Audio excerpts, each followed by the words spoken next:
আসসালামু আলাইকুম, কেমন আছেন সবাই? আশা করি ভালো আছেন।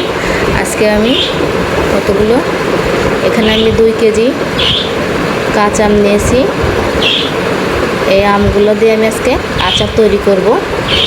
এই জন্য আমি আমগুলো এখন ভালো করে ছুলে কেটে নিব। আমগুলো আমি কেটে ধুয়ে পরিষ্কার করে নিয়েছি। কিছু আম আমি চুষা সহ রাখছি, আবার সবগুলো চুষা ফেলে দিয়েছি। এবার আমি কড়াইতে আচার জন্য মশলা তৈরি করে নিব। এখানে আমি 5 ফোড়ন নিয়েছি 2 চামচ, আস্ত জিরে নিয়েছি 1 চামচ, আর আস্ত ধনিয়া নিয়েছি 1 চামচ। এবার আমি সবগুলো ভেজে নিব।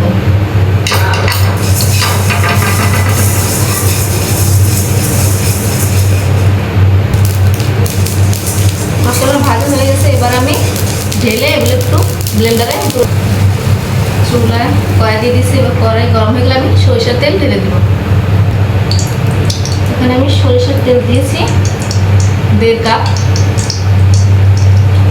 আস্ত রসুনগুলা এগুলো গরম হয়ে গেছে। এবার হালকা একটু আমি ভেজে নেব। রসুনগুলা হালকা ভাজা হয়ে গেছে। এবার এর মধ্যে আমি 5-6টা শুকনো মরিচ এভাবে ছিঁড়ে ছিঁড়ে দিয়ে দিই, যাতে একটা লাল মরিচের ঝাল হয়। এভাবে আর একটু ভেজে নেব। চুলার আঁচটা লো টু মিডিয়ামে রাখবো। এবার আমি এখানে সরিষা নিয়েছিলাম 2 চা চামচ, এগুলা ভেজে বেটে রেখেছি। এবার আমি দিয়ে দিচ্ছি সরিষা বাটা। আবার একটু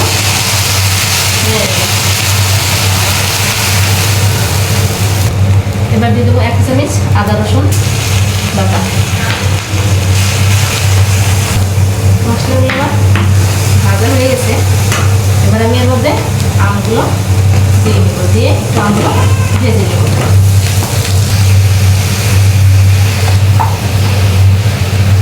আমগুলো আস্তে আস্তে আমি তেলের সাথে ভেজে নেব।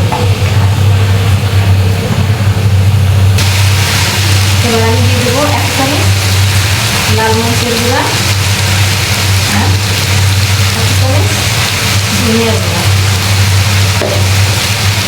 দিয়ে ভালো করে নিয়ে দেবো। সব কিছু একসাথে মিশিয়ে দেবো। দিয়ে দেবো 1 চিমটি মতো বিট লবণ, আর দিয়ে দেবো 1 চামচ চিনি লবণ দিয়ে ভালো করে আবার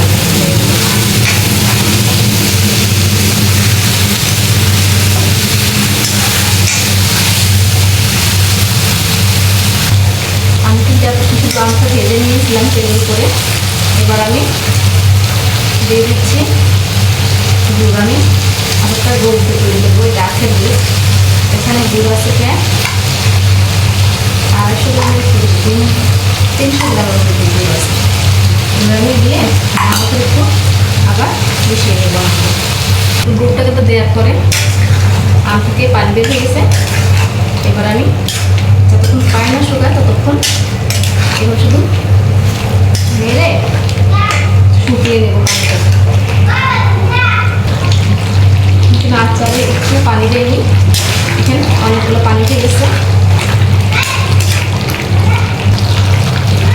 অনেকটা পানি শুকিয়ে গেছে। এবার আমি এর মধ্যে দিয়ে দিচ্ছি সিরকা বা ভিনিগার 1/2 কাপের মতো দিয়ে নিলাম।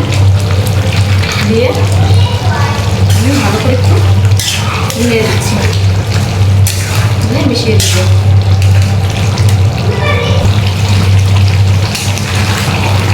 এবার আমি যে ভেজে রেখেছিলাম 5 ফোড়ন মশলাগুলো, সেগুলো আমি অল্প দিয়ে দিচ্ছি।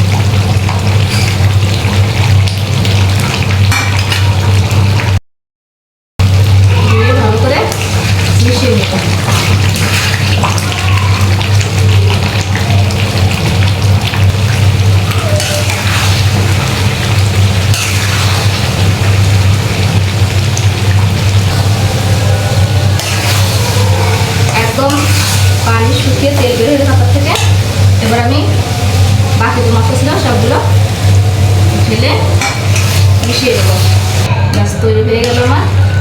ঝাল টক মিষ্টি আমের আচার।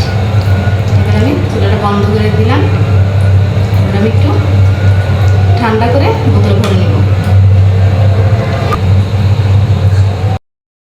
তৈরি হয়ে গেল আমার ঝাল টক আমের আচার। এই আমের আচারটা সারা বছর সংরক্ষণ করা যাবে, রোদের দেওয়া ছাড়াও। কোনো সমস্যা হবে না, নষ্ট হবে না। আপনারা অবশ্যই বাসায় তৈরি করবেন এইভাবে। আজকে এই পর্যন্তই। আসসালামু আলাইকুম।